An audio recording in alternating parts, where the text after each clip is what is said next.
Good morning, everyone. How are you today? Happy Monday. It is a bright one here, so we're starting off on a good note. For those of you who are joining for the very first time, welcome. My name is Patricia Hayes. I am an executive advisor, career empowerment coach, and authentic networking strategist. And all that means is that I love working with people who are trying to get to the next level in their careers, but need some help, right? So maybe they've gotten a little stuck, they've got some confidence issues, they've got some advocacy issues, but most of all, they're underutilizing their professional relationships to help them in leveraging themselves to that next level. So that is what I specialize in. And we have been going along this month. Normally, we have themes by week or month. And this month has really been kind of a hodgepodge based on real time issues that are coming up with clients, with people who are calling me for consults, and things like that. And so, in continuation of that, this week's topic, wading into the deep tips for next level career moves, because I have noticed a trend in the last few weeks. And that is something we're going to talk about here just shortly. But before we move on, for those of you who may have to tip out before we get to the end, I want to remind everyone that the networking masterclass is back and it will be up and going. Was it next Tuesday? I can't remember the date. But it's the Building Your Profitable Professional Relationships Masterclass, and I'm so excited to be bringing that one back into this year. And you will be able to get registered for it. It should be available on the link in my bio, wherever you're checking. If not, just go to the website, patriciavhays.com, and get you registered. It is a free a free masterclass, but I just want to, make sure you get back in, share it out with folks so that we can get re-engaged on that topic in particular. Okay, now for today's topic, wading into the deep tips for next level career moves. So as I was mentioning, there have been this trend of conversations that I've had over the course of the last few weeks, maybe even probably a month. And that is, I have been noticing some old colleagues, some old clients, friends coming to me because it's like, hey, it's time to go to the next level. I'm looking to apply for this next position. I'm wanting to shift or change. And if I'm looking at it, it's been like a 3-year cycle for folks, right? So it's like that's been fascinating in and of itself. But the thing that really just keeps honing in is as folks are coming and saying, hey, I'm looking to move to the next level or to do something different at a different level and maybe in the same organization or a different one. The bottom line is like things change once you are ready to go to that next level. People change, situations change, and how you approach those things should change as well.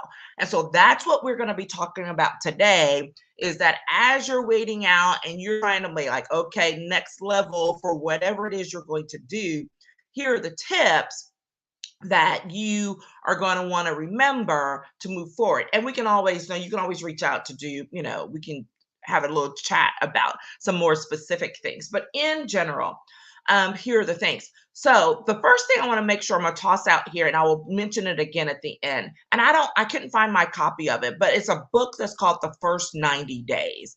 And if you are in a leadership position at a completely new level or different, it doesn't matter how experienced you are. I highly recommend that book. I believe the author is Michael Watkins that comes to mind. But anyway, I'll find it and drop it in the comments. But it's a fabulous book that I know that I utilized several years back as I was entering into some new leadership levels.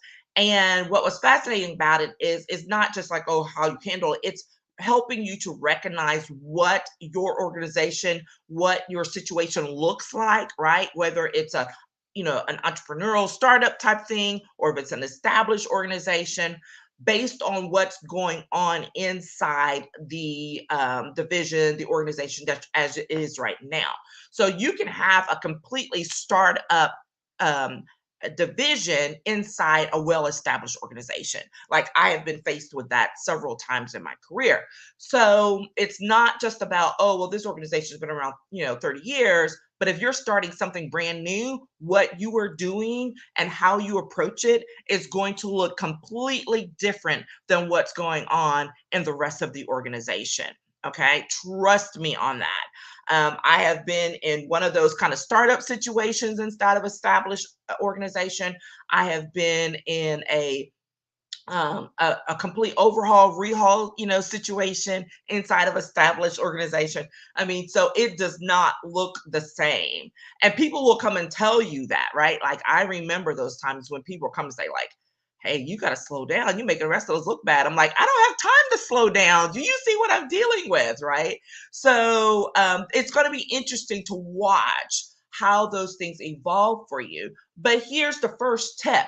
You absolutely positively must have a reality check because because the reality is things and relationships will change, right? It doesn't matter how long you've been there. You could have been there 20 years. You could have been there since the organization started. But if you are in a new position of leadership, new position of authority, a brand new title with significant responsibilities underneath of it, trust you me, things are about to change and you may or may not be ready for it. Okay. This is one of the biggest things I think that that trips up new leaders because they get a new title, they're super excited and like, oh, my bud's gonna be so happy for me. And guess what? Some of them really may be, but there are gonna be some people who are not so happy for you. They may be a little jealous, they may be threatened, whatever. It doesn't matter the reason. The point is, there are gonna be folks who you would assume would be supportive of you in this new role who are not going to be, as well as the flip, because we don't want to just be negative, but the flip of that is you will find people who are supportive of you that you didn't even know you know knew who you were, right? So you have to come to grips with that reality. First of all, that things are going to change, relationships are going to change. It's not all for the bad, but it's definitely going to be different. Okay. And that's going to be hard for some people, especially if had close relationships with some colleagues. If you were, some of that, the buddy thing that you were doing may not be appropriate or may not be able to be sustained inside the work environment, right? So maybe you can be friends outside of work, but in work, inside of work, it's going to shift because of the titles and the positions or whatever. I'm not saying ditch your friends. I'm all about authenticity and remaining true to who you are and the people that you work with and those types of things. But the reality is everybody around you is not going to get that. So this is, one of those things we're going to talk about later about getting support that you will need support in. But first, you got to come to grips with that reality. Things are going to shift, relationships will change, and they don't all change right away. There will be some things that shift immediately, and you will notice. And then there will be some that may be 3, 6, even as long as 12 months down the road. Okay. And I am telling you not just what I've heard or what I read about, I'm telling you what I know. I'm telling you what I know. So just be aware of it. The second thing is you want to make sure that you engage, after you've had this reality check, and it may give you a little bit of, angst. It's okay, right? It's totally normal. But the second thing is you want to make sure you engage in an objective self-assessment or reflection because it is crucial to what's going to happen next. This is not a beat yourself up or, oh, I'm not going to be good enough to do. This is not that kind of session. This is a sit down. We've done our reality check. We're starting to see some things move and shift around. But this is an assessment of yourself objectively, right? To say, okay, what are my strengths in moving into this? What are my areas of improvement that are going to be needed? Where am I going to need support? What are some things that are already shifting that I didn't expect? Where might some of that happen next? And how am I going to deal with it? You may not know the answer to all of those questions right off the bat. I don't expect anyone to. However, you absolutely should have the questions. Write them down. Everybody knows I'm a huge fan of reflection and journaling and writing those things down. This is absolutely a time to keep a journal for how you can approach your growth during this experience, during this journey. Okay, because it is going to be a journey. And you will want to be able to have an outlet for that, especially, for those times when, maybe you can't get somebody on the phone and you can't run a coffee with someone to express some frustration or whatever. Write it down, write it in the journal, express what it is, because you will be surprised at what gets worked out just as a result of you expressing it in writing. Okay. So make sure and take that time. Here's a huge mistake again that people make is they're so excited about the next position, or maybe you've gone from an interim title to you've got the permanent title, so you're just like going all guns ahead, just full force, but you don't take that time to reflect. You don't take that time for assessment of where you are and where you want to go. And I'm not talking about what your boss and the organization says, here's where we want to go with this. No, that's going to happen because that serves their purposes, it serves their needs. I'm talking about what is it that you want to accomplish? How do you want to approach things? What are the things, experiences, and journeys you expect to have as a result of this new leadership role, this new project, new title, whatever it may be? Okay. This is important because, as if you followed me for any length of time, I have said before that what your boss or organization prioritizes may not be the same as what you have to prioritize for yourself. All right. And so you need to be aware of that. Otherwise, those things that you want to accomplish for yourself that are your benchmarks for how you define success in this new role are going to get wiped away by trying to meet the needs of everyone else. And that takes you to a not healthy place, ultimately. Ultimately, it takes you to a not healthy place, right? So you want to be able to establish that and take on that assignment early on, right from the beginning, even if it means stealing some time away during the weekend, um, taking that time. It's just really, really important, even as a part of this new role, this new responsibilities, whatever, to build in that reflection time on a weekly basis at a minimum. All right, maybe you do something every couple of weeks or monthly with your team or something like that. But it is highly recommended to do that on a regular basis for yourself to reset so that you can catch things a little bit earlier on, right? There are things, there will be patterns that will show up. And so that when you're a month in, 2 months in, 3 months in, you can say, okay, I watched this develop and it never went away. Let's see what we need to do with this, right? As opposed to, no reflection time, no self-assessment, and 3 months in, you're caught off guard by something that you really and truly probably could have nipped in the bud sooner. Okay. So reflection is crucial. Always, always a huge fan of that. The third thing, sorry, is make sure to identify your current support network. I'll call this your fan club. Y'all know what that is, right? And your fan club does not have to be people that work with you. Most likely they are not. There may be a few, especially depending on the size of your organization. But your fan club are those people who stand in your corner. They're there to support you regardless of what's going on. And that person will check in and say, hey, how are you doing? I was thinking about you today. Let me know if you need anything. This is the time to say, yeah, I just need a chat to say, hey, this is going on. What tips do you have for me? What do you see because you know me?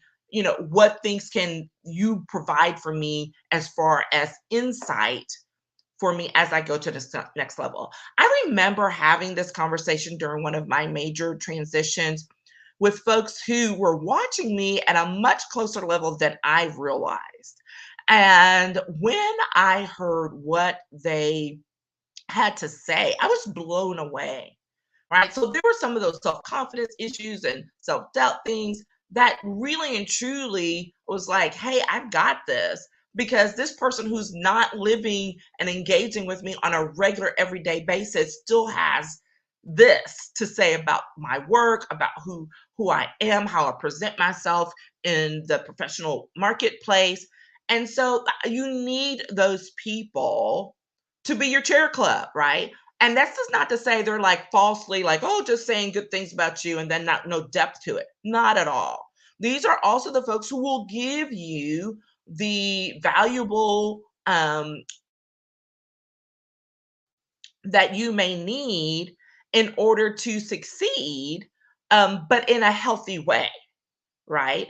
Not the negative, tear you down type of thing, but the actual valuable insights, because they know you, they know your work, and they will serve as a basis for you and a foundation for you to move forward and building this new role. Okay, so things evolve. Sometimes your fan club evolves, things shift.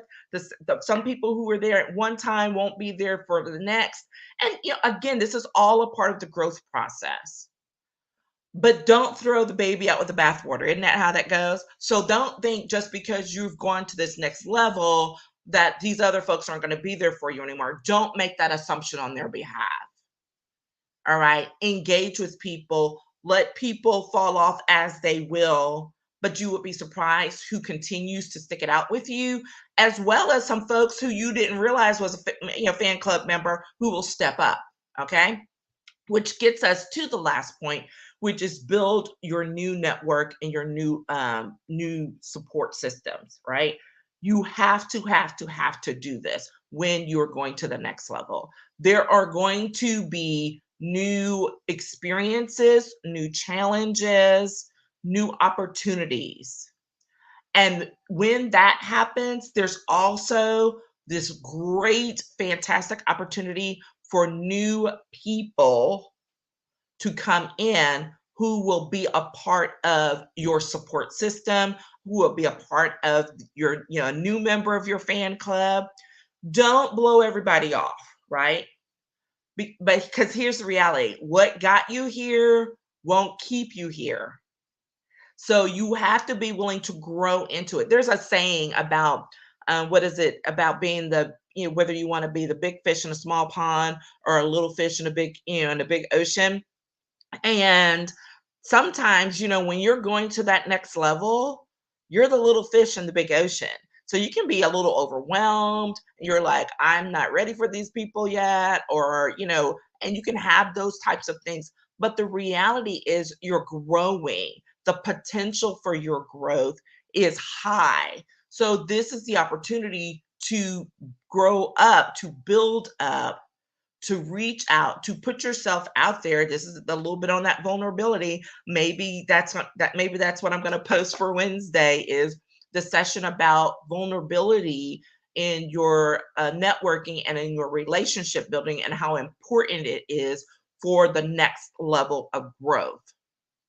Okay. So if you want to grow, you got to put yourself out there. You got to be willing to accept input and help from new places and new sources. Now, that doesn't mean that you have to listen to everything every little person has to say, right? Because again, the next level was it new level, new devil. There are going to be some people who are not your fans, who may come off as being so helpful, and they really might be undermining you. But the flip of that is there are people who are not, so, that who are supportive of you, who are taking a good interest in where you're going and how you're doing. And so you have to take your time and build in some good discernment, right? Listen to your gut and follow through and make sure that, you're just taking everything in. And one of the best ways in order to manage all that is to make sure you have sound supports in place. So whether that is an accountability partner that you're able to maintain from your previous, from your previous levels or work or whatever, whether you have a trusted mentor, or honestly, sometimes you just got to pay for that help. You got to pay for a coach who will say, "So what's going on again?" Because they're not invested in what it is you're doing. They're invested in your growth, but not in everything that's going on around you. And so they can provide that objective input, and strategy on how you approach situations. I have people who have come back to me exactly for that. Because it's funny because people think, "Oh, well, just coming for to you to get the next job." True. Like people will come back, they're like, "Hey, I'm trying to level up. I need your input on what to do, how to approach these things as we move forward." Cool. But here's the kicker is once people get in place and then they're like, "Oh my gosh, I need some support to get through these first 3 months," or whatever it might be. Because yeah, you got the new job, you got the new role, and now you realize you got to have some support in order to make it through it, in order to transition into it. That transition time period is crucial. Do not go into it without support. All right. I have made that mistake. I have helped others to overcome that mistake. Do not go into a major transition without support. All right. And what that looks like for you, that's up to you. Right. And if you don't know what that should look like, I'm happy to get on a consult call, chat with you about it. It won't be about, "Oh, well, you just need to hire me." It will be like, "No, here are your other opportunities. Here are your other resources based on what you've told me." But it's really important for you. Again, remember, we started off with a reality check about what it is you're doing, what's your next level, and how you plan and want to engage at that next level. Okay. So that's it. That's what we have for you today. I am pretty sure I'm going to add in. We're going to do a little video flashback on Wednesday, and I'm going to go look and pull up that vulnerability piece because I think that is going to be really important, coupled with what we've talked about here today about that next level career moves and what it is you need to do. Who do you need to have in your corner? And what we did not talk about here today, but only just hinted at, is what is it that you need to do as far as opening yourself up to be open to new people, new opportunities, and viewing things in a different way. Okay, so that's what you're going to see on Wednesday. And next week, we'll get back to, because we've got a few networking coffee chats in the pipeline. So you're going to see some great folks coming down the way here in the next few weeks. I'm super excited about that. Again, if you need any assistance or if you know someone who does, do not hesitate to reach out to me or send them, connect them up in my DM or through the website. And also, don't forget to go sign up for the Building Your Profitable Professional Relationships Networking Masterclass that's coming up next week. If you register, because it's on Tuesday, 11:30 Central Time. But if you register and can't make it at that time, it's perfectly okay. I will send you the recording afterwards. Okay. So register to get the recording. If you don't register, you don't get anything. So register to get the recording. You'll have access to it for, I think normally I do about a week or so, and then it'll get pulled down. All right. Thanks, everyone. Thank you so much for sticking around, for joining me. Have a fantastic week. I look forward to talking with you all in the coming days. Take care, and I'll talk to you again soon. Bye.